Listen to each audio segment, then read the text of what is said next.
endless questions asked to the skies, answers always hidden, wondering why. They are children of the gods with aged faces of youth, and their maiden voyages led by memory. True treasures of the earth, like sparkling notes in a symphony, and carefully chosen words, we can hear them dream everywhere. Guarded by great powers, healing by precious existence, kept in the wholeness of a flower. As your instrument, I was lost 1,000 times in the fields of your songs. Colors honest and pure, descending through divine rainbows, bringing fulfilled wishes. You only have to see the signs. Stones are their own paintings. A prophecy.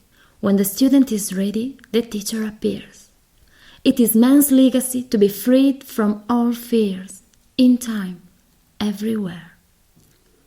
Under the skies of hope, light and melody, they wait for the magical truth, prepare for a journey back to youth. If they could make a wish, they would. They are the angels of the universe, awake and aware.